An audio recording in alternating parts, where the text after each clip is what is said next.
This is a Sports Catastrophe production.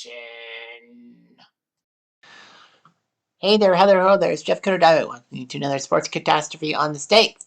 And on this day, July 18th, 1993, the man you see in the picture, if you're watching it on the video thing and not by auditory standards, was a hero for the Toronto Blue Jays, Willie Canady. With his first major league home run, he walked off the Kansas City Royals and won it for the Blue Jays. But why am I talking about a random Sunday July game in 1993? You know, Ricky Henderson came to the Jays? No, not till the 31st of July. Someone reached a milestone? Not really, no. The Kansas City Royals were a fantastic team? No. The reason why I'm dating this and having Willie Canady as the pitcher is because this was the first ever Blue Jays game I went to as a kid. Now, it's been 31 years, and it was fun. So I'm going to go over the Blue Jays versus Royals narrative, and I will also go through my history of being a Blue Jay, seeing the Blue Jays and all that. But don't worry, I'll be as quick as possible. So anyway, it's Sunday, July 18th, 1993. It's a lovely day, and my cousins, alongside my few siblings, were going to head to Toronto to head to Oakville to my Aunt Carol and Uncle John's house for a late meal before transporting through the GO train to Toronto to watch the Toronto Blue Jays play Kansas City. Now, the Five Pond games had started in 1989 at Exhibition Stadium. It started at Exhibition Stadium with, in fact, my Uncle John, a broker from BMO, Bank of Montreal, got tickets to one game a year, and he would have the relatives on the diamond side of the family, or of course my paternal side, if you will, take a trip to Oakville. I remember distinctly not going to Toronto with my family one year. Well, I was like 6 or 7, and spending time with my other grandparents, my maternal grandparents in Baden.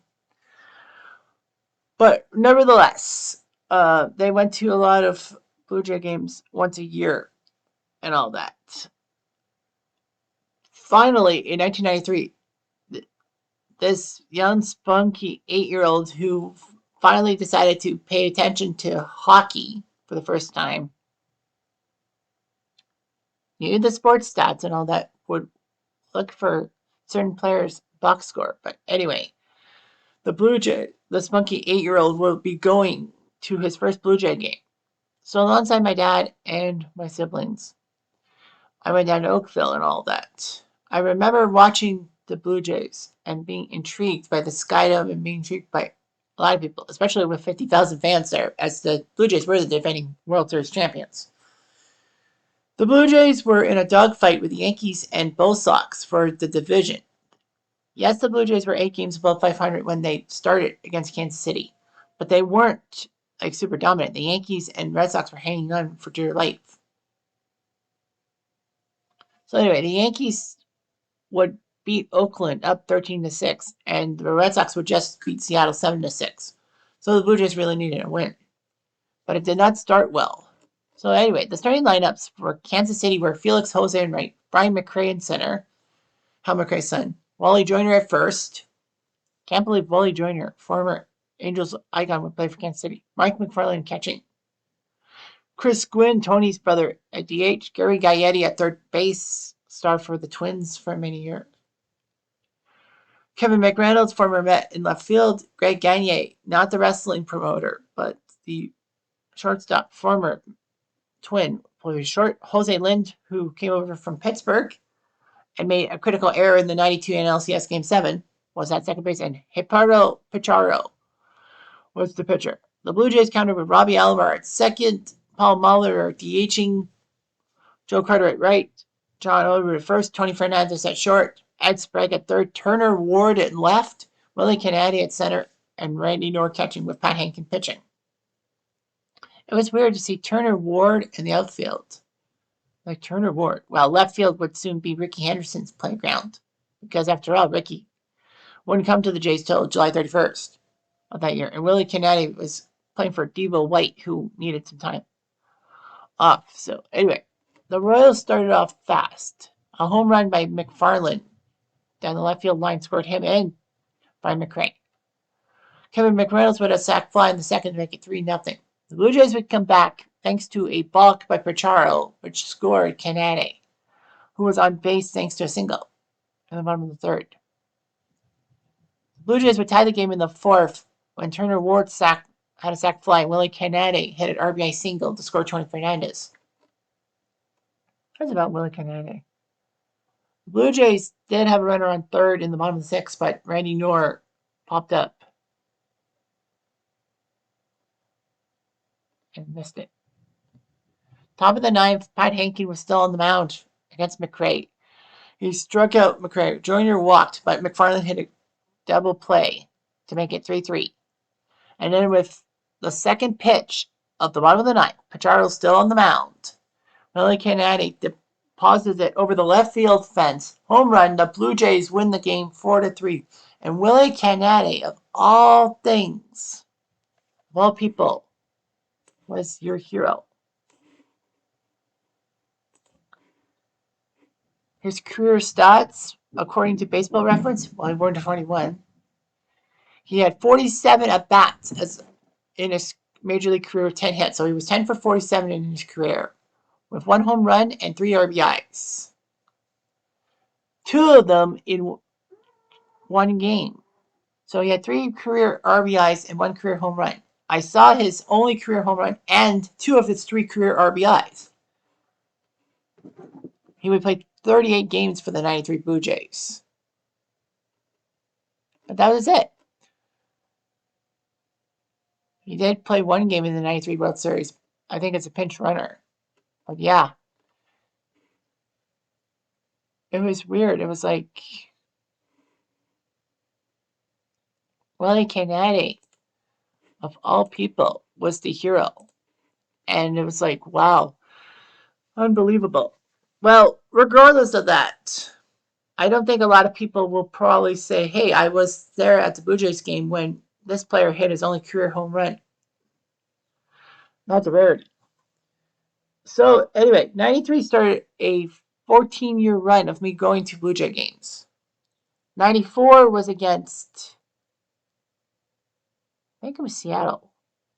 Or was it Texas? 94 was Texas. Yeah, 94 was Texas. And Blue Jays won. 95, we took on the Mariners, who were trying to refuse to lose. The Jays would lose to the Mariners. 96 was extra innings, 12 innings against the Tigers. 97 was a loss to the Royals, who kind of got revenge for that 93 game. 98 was, of course, a game I did on this day, July 19th, 1998. That saw me watching the Jays beat the New York Yankees, the 98 New York Yankees, 9-3. And the fact of the matter is the 98 Yankees would go on to have the record for most combined wins, regular season and postseason, in MLB history, with 125.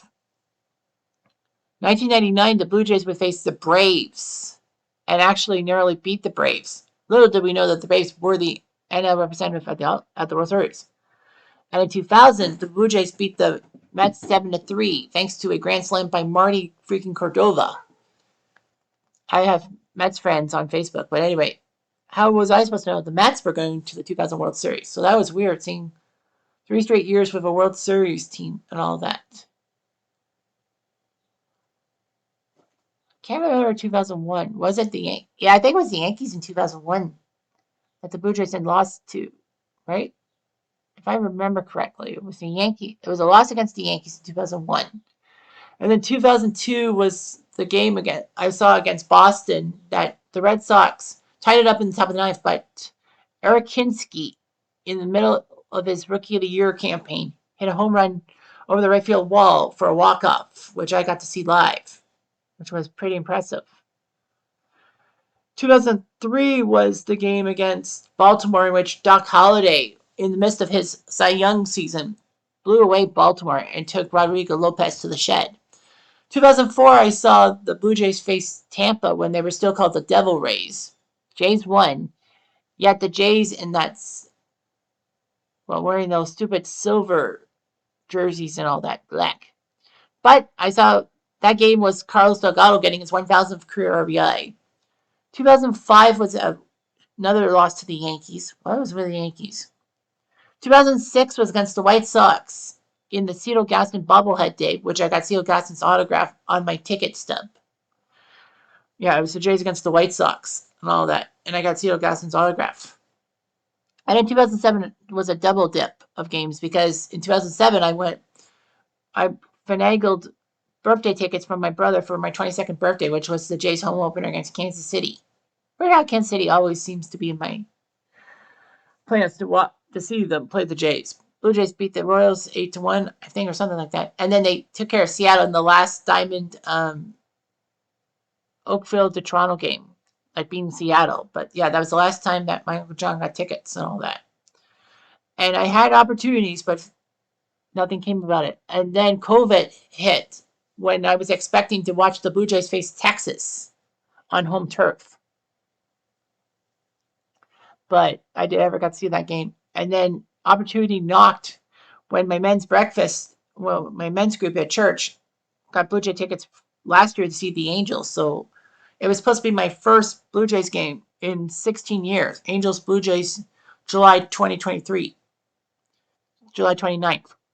But little did I know that that plan would actually be foiled in a sense because my former supervisor at Canadian Tire got me and my warehouse manager tickets to see the Blue Jays play the Diamondbacks on July 15th, 2023. And of course, that was an on this day because, it was my first Blue Jay game in 16 years seeing them live. And, it was fun. It was fantastic. I wore my dad's hat as a tribute to him.